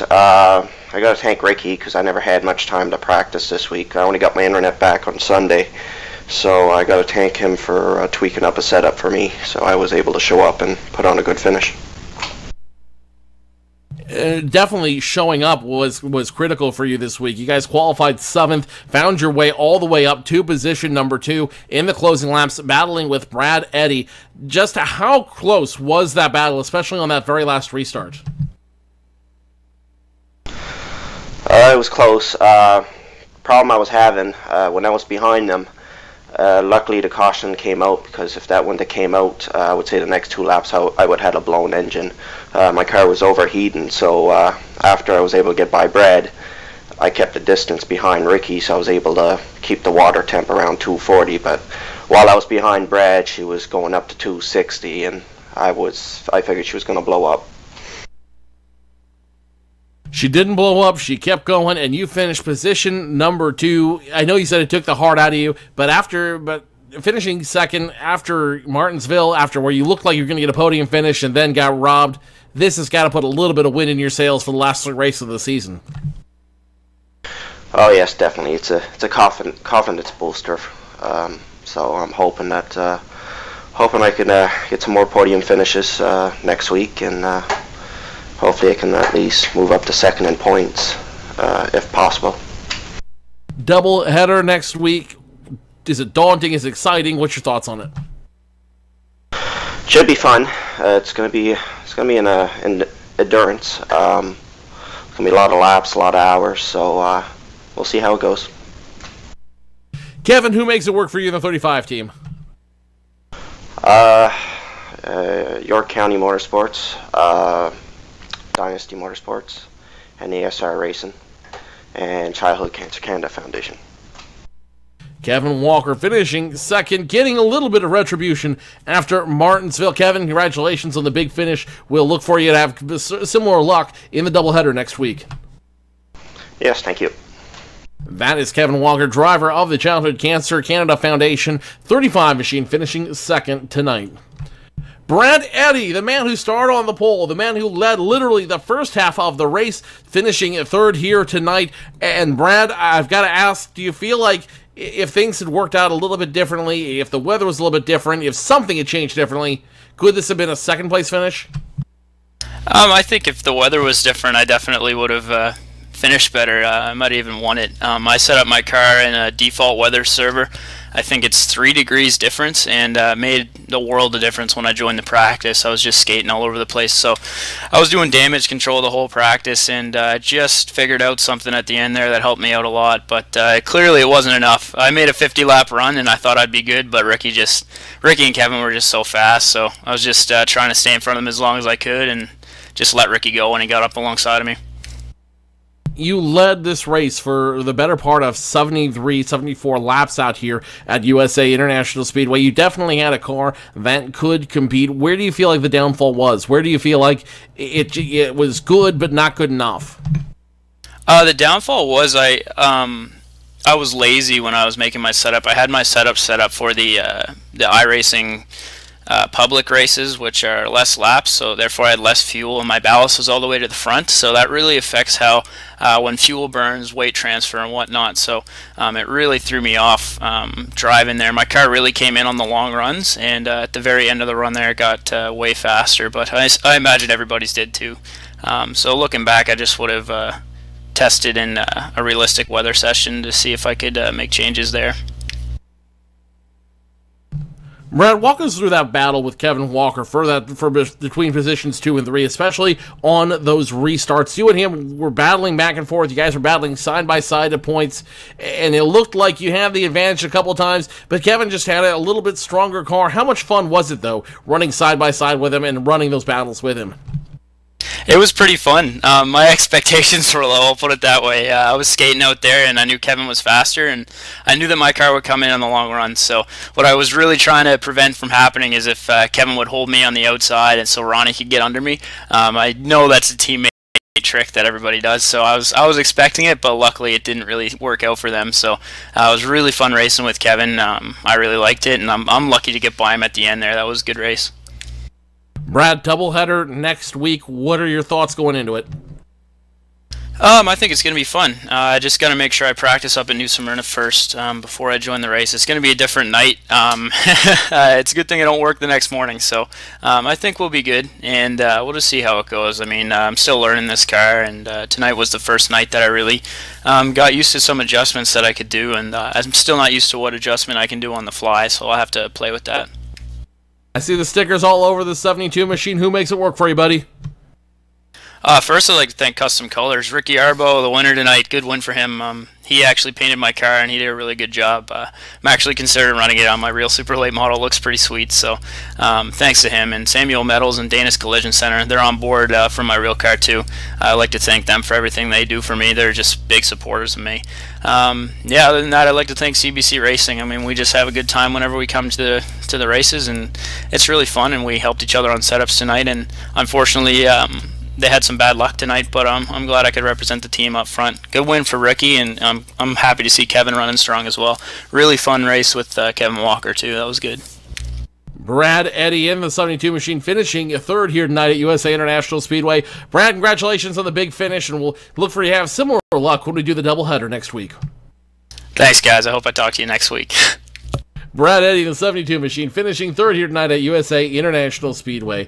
As we seem to do every week, let's invite Tim Terry to come over and say a few words to us. And Tim, I know you guys had a crazy week. You come back from your hiatus in Florida. Dylan Duvall hijacks the car, takes it to Cody Bias Racing. James Pileski does a number on it. You get back to the Maritimes, and you're left with this. First of all, I really need to apologize to Ronnie McKay. I feel absolutely terrible for what happened. I don't know what lap it was, but it was at the start of that green flag run to the finish, and we got no caution.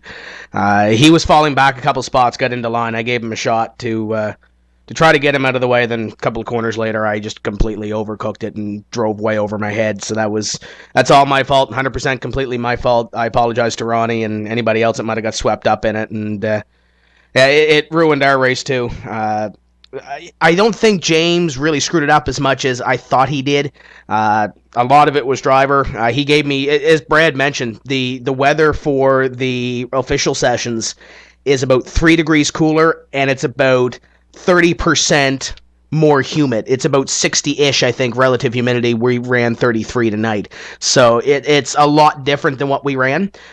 So it threw me off a little bit. I played with some ballast a little bit and everything else, but I really started catching up to it at the end, and it just fell off the face of the earth, and I hit Ronnie, and I feel absolutely terrible. That was completely my fault, and I'll take blame for that any day of the week. Other than that, car handled good. And we dug ourselves a hole. I thought we had a top 12 car. We finished 18th. I'm racing George White, Doug Hubley, and Brad's really picked it up the last couple of weeks as well, after missing a couple of races. So I think that is going to be the battle for that magical 13th place to lock yourself into the Super Series next year. I know who I need to race. It's going to be tough. The doubleheader next week is really going to shake the points up. I didn't get a whole lot of practice this week because I've been planning the Outdoor Sports and RV show for Scotia Speed World, and probably won't get a lot of practice next week either. So I don't know. I guess we'll see how it plays out, Joe. It's going to be a crazy race next week with the doubleheader. We're going to do 2 consecutive races. First at Oxford, 125 there. Then at New Smyrna, 125 there. It's going to be a long night, to say the least. Yeah, and we've talked to some of our drivers and what have you, and it comes down to we don't really want to push the season any farther. With the real season coming up, everybody kind of switches gears after March, so we are going to run 2 races. They were both supposed to be 150s. They are now 125s. It's going to be a 125 at Oxford, and then there's going to be a 15-minute, let's say, intermission, per se, that you can go grab your drinks and come back, watch ETV, and watch the other 125 laps in New Smyrna. Typically, our Oxford races are clean. Our New Smyrna races have gone some clean, and some we've had a lot of cautions in. So I guess it all depends how the first 125 laps goes at Oxford, and then we'll figure that out. But it's going to be exciting. I want to thank Double Clutch, Eddie and Jen, for coming on board this season and really supporting this series, and for all they do, not only for short track racing, but also for iRacing and everybody else. Big, huge thanks to them. I want to thank my sponsors as well. We didn't put on a good show for them tonight, and I apologize to Swan Racing, Ackles Racing, and Meehan Racing, JDR Graphics, Larry Pace painted the car, so I want to thank them as well. But we really didn't put on a good show for them. We'll come back next week. We'll try it all again. But yes, the doubleheader is going to be really exciting. Then we head to Lanier for 200 laps, and then we head to South Boston to close off the season for the All-Star Challenge. So there's a few races left to go. Going to be exciting. Ricky, as he mentioned in his post-race interview, kind of, I don't want to say locked up the championship. He's got 42 points. It's still obtainable, but if he runs decently next week, he can essentially seal the deal. But that 13th place battle, it's far from over, and I'm nervous. that might tell you something. I can certainly believe that. Tim Terry driving the Swan, and Tim, this is going to be the only time I bring this up, so forgive me. Dylan Duvall, despite being suspended for the rest of the season, got the Swan in victory lane. So I'm hesitant to say it's the car anymore, buddy. Yeah, it's definitely the driver. I'll give him that. This new car is it's more fun to drive than the late model. That's kind of why I don't want to fall back to the Sportsman Series for next season. I'm sure iRacing will fix the late model before that season comes up, but this super late model is a blast to drive. Dylan's a great driver, even though what happened the week after. I do need to thank Dylan Duval for putting this thing in victory lane. Very impressed, and was happy to hear when I was going through New England that my car ended up in victory lane. So thanks to him, he made all the sponsors proud, and we essentially did backwards of what he did tonight. Also need to thank Dulux Paints. Forgot them. Need to thank them as well. So we'll come back next week. We'll do a doubleheader. I'm decent at Oxford. I'm not decent at New Smyrna. These guys, though, put on a great show. 6 cautions for 150 laps tonight. A lot of flow to the race. And without my stupid move at the end, I think it would have been good. So apologies to Ronnie McKay again. I owe him a beer when it comes to the race season. Tim Terry, driver of the number 75 Swan Racing Machine out there. Tim, we will see you in the booth on Tuesday for the NASCAR Peak Antifreeze Series powered by iRacing, and then back here on the track Wednesday with the Maritime iRacing League for the big doubleheader. Do I have to clean my seat? I heard Tony spilled something in it last week. Yeah, you might wanna give it a once over before you sit down in it. Okay, that sounds good. We'll have that upholstered or something, and we'll see you Tuesday. It'll just burn the chair. Let's forget you have. I'll buy you a new chair. Let's leave it at that. That sounds good. That's going to do it for us here at USA International Speedway. My thanks, as always, to Double Clutch and the Maritime iRacing League, each and every Wednesday, bringing you this very exciting racing. On behalf of our entire broadcast team, our camera operator celebrating Big 5-0 this week, John Westling. Happy birthday, Big John. Thanks for pushing all the buttons, making everything work down there. Our executive producer, J.D. Webb, my partner in crime, Evan Posocco. I am Joe Cortez, congratulating Ricky Arbeau on win number 4 in the Maritime iRacing League 2014 Spring 2014 Super Series campaign. We will see you next Wednesday for the big doubleheader. 125 at Oxford, 125 at New Smyrna. Get ready for a night filled with exciting racing. You won't want to miss it. Until then, we'll see you next time here on ETV Motorsports Entertainment. Good night, everybody.